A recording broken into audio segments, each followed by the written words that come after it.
माता रानी। दोस्तों, आप सभी का बहुत बहुत स्वागत है आपके अपने चैनल राधा कृष्ण ऑफिशियल में। उम्मीद करती हूँ आप लोग बहुत अच्छे होंगे। तो ये बताने के लिए कमेंट बॉक्स में जय माता दी जरूर लिखिएगा। तो चलिए दोस्तों, आज आप सुनेंगे कार्तिक महात्म्य का अध्याय 10 और साथ ही में आप सुनेंगे भगवान शंकर और माता पार्वती की कहानी। तो आप सभी से निवेदन है कि कार्तिक महात्म्य को सुनने के बाद में आप भगवान शिव और माता पार्वती की कहानी जरूर सुने। तो चलिए सुनते हैं आज के कार्तिक महात्म्य का अध्याय 10।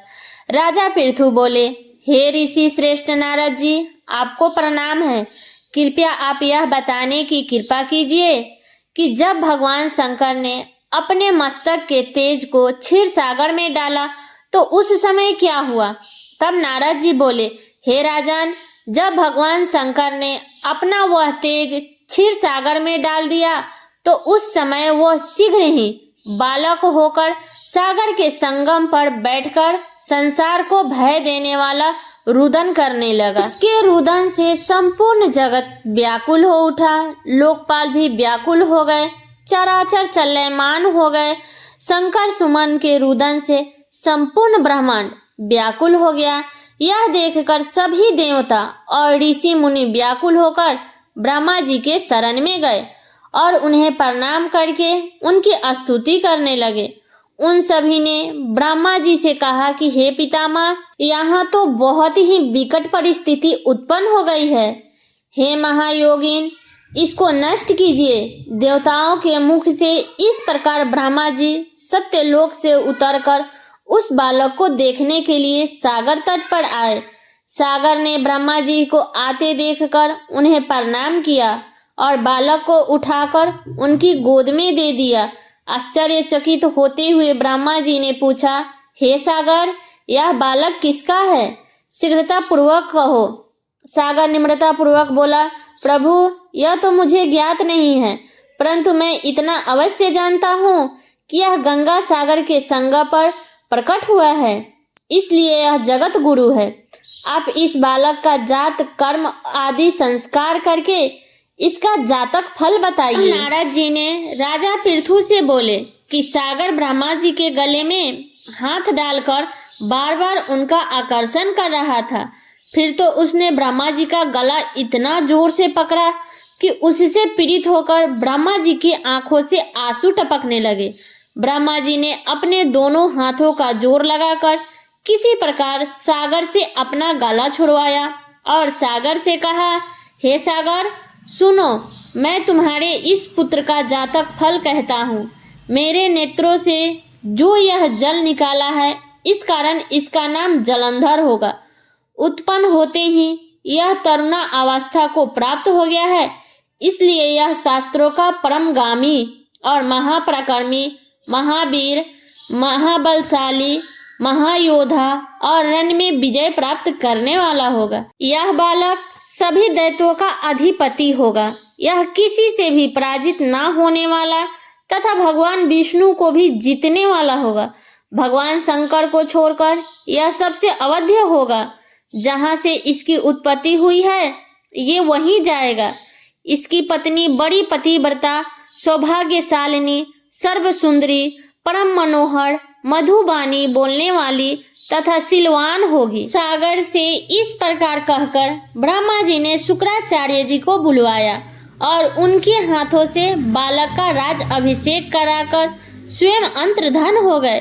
बालक को देखकर सागर की प्रसन्नता की सीमा न रही। वह हर्षित मन से घर आ गया।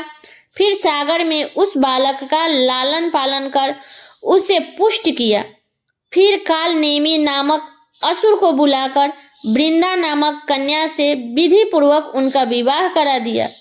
उस विवाह में बहुत बड़ाव उत्पन्न हुआ। श्री शुक्राचार्य जी के प्रभाव से पत्नी सहित जलंधर दैत्यों का राजा हो गया।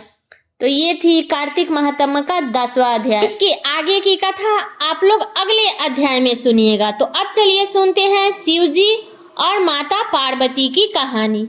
क्या आप बद्रीनाथ की कहानी जानते हैं? यह वो जगह है जहाँ शिव जी और माता पार्वती रहते थे। यह उनका घर था। एक दिन नारायण यानी विष्णु के पास श्री नारद जी गए और बोले कि आप मानवता के लिए एक खराब मिसाल हैं। आप हर समय शेषनाग के ऊपर लेटे रहते हैं और आपकी पत्नी लक्ष्मी हमेशा आपकी सेवा में लगी रहती है और आपको लाड करती रहती है। इस ग्रह के अन्य प्राणियों के लिए आप अच्छी मिसाल नहीं बन पा रहे हैं। आपकी सृष्टि के सभी जीवों के लिए कुछ अर्थपूर्ण कार्य करना चाहिए। आलोचना से बचने और साथ ही अपने उत्थान के लिए भगवान को भी ऐसा करना पड़ता है। विष्णु तप और साधना करने के लिए सही स्थान की तलाश में नीचे हिमालय तक आए तो वहां उन्हें मिला एक बद्रीनाथ का अच्छा सा छोटा सा घर, जहां सब कुछ वैसा ही था जैसा उन्होंने सोचा था। साधना के लिए सबसे आदर्श जगह लगी तो उन्होंने वहां उस घर के अंदर गए और घूमते ही उन्हें पता चल गया कि यह तो शिव का निवास है और वह तो बड़े ही खतरनाक व्यक्ति है। अगर उन्हें गुस्सा आ गया तो वह आपका ही नहीं खुद का भी गला काट सकते हैं। ऐसे में नारायण ने खुद को एक छोटे से बच्चे के रूप में बदल लिया और घर के सामने बैठ गए थे। जब वह घर में वापस लौटे तो उन्होंने देखा कि एक छोटा सा बच्चा जोर जोर से रो रहा है। तब पार्वती को दया आ गया। तब उन्होंने बच्चे को उठाने की कोशिश की। तब शिव जी ने पार्वती जी को रोकते हुए कहे कि इस बच्चे को मत छूना। तब पार्वती ने कहा, कितने क्रूर हैं आप, कैसी नासमझी की बात कर रहे हैं। मैं तो इस बच्चे को उठाने जा रही हूँ, देखिए तो कैसे रो रहा है। तब शिव जी बोले, जो तुम देख रही हो उस पर भरोसा मत करो। मैं कह रहा हूँ ना कि इस बच्चे को मत उठा। बच्चे के लिए माता पार्वती की स्त्री सुलभ मनोभावना ने उन्हें शिव जी की बातों को नहीं मानने दिया। उन्होंने कहा, अब कुछ भी कहो, मुझे कोई फर्क नहीं पड़ता है। मेरे अंदर की माँ बच्चे को इस तरह रोते हुए नहीं देख सकती। मैं तो बच्चे को जरूर उठाऊंगी। और यह कहकर उन्होंने बच्चे को उठाकर अपने गोद में ले लिया। बच्चा माँ पार्वती की गोद में आराम से देख रहा था। शिव जी इसका नतीजा जानते थे, लेकिन करे तो क्या करे। तब शिव जी ने कहा, ठीक है, चलो देखते हैं क्या होता है। तब पार्वती जी ने बच्चे को खिला पिला करके चुप किया और बच्चे को वहीं घर में छोड़ करके खुद शिव जी के साथ गर्म पानी से स्नान करने के लिए बाहर चली गई। यहाँ पर गर्म पानी का कुंड है। उसी कुंड में स्नान करने के लिए शिव जी माता पार्वती चले गए। जब स्नान करके लौटे तो देखा कि घर अंदर से बंद था। शिव जी तो पहले से ही जानते थे कि अब खेला शुरू हो गया है। तब पार्वती जी हैरान हो गई थी और हैरान होकर के कि आखिर दरवाजा किसने बंद किया अंदर से। तब शिव जी ने कहा कि मैंने कहा था ना कि इस बच्चे को मत उठाना। तुम बच्चे को घर के अंदर लाई और अब उसने अंदर से दरवाजा बंद कर लिया है। तब पार्वती ने कहा, अब हम क्या करेंगे। अब शिव जी के पास में दो ही विकल्प थे। एक, जो भी उनके सामने है उसे जलाकर भस्म कर दे, और दूसरा, वो वहां से कहीं चले जाए और कोई और रास्ता ढूंढ ले।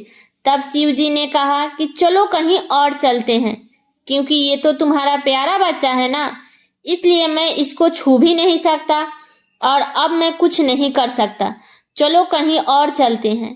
इस तरह शिव जी और माता पार्वती को अवैध तरीके से वहां से निष्कासित कर दिए और वे दूसरी जगह तलाश करने के लिए पैदल ही निकल पड़े। दरअसल बद्रीनाथ और केदारनाथ के बीच एक चोटी से दूसरी चोटी के बीच सिर्फ 10 किलोमीटर की दूरी है। आखिरी में वो लोग केदारनाथ में ही बस गए और इस तरह शिव जी ने अपना खुद का घर खो दिया। आप पूछ सकते हैं कि क्या वह इस बात को जानते थे।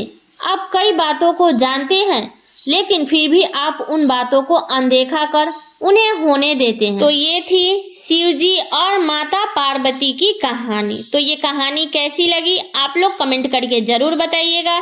चैनल पे नए आए हैं तो सब्सक्राइब कर लीजिएगा, बेल आइकन को प्रेस कर दीजिएगा, जिससे मेरे वीडियो का नए नोटिफिकेशन आप सभी के पास में सबसे पहले पहुंचे।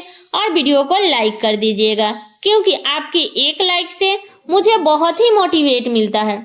तो वीडियो को लाइक कर दीजिएगा और वीडियो को शेयर कर दीजिएगा ताकि हर कोई कार्तिक महात्म्य के 10वां अध्याय को सुन सके। तो चलिए दोस्तों, मिलती हूँ अगले वीडियो में किसी नए वीडियो के साथ में। तब तक के लिए नमस्कार।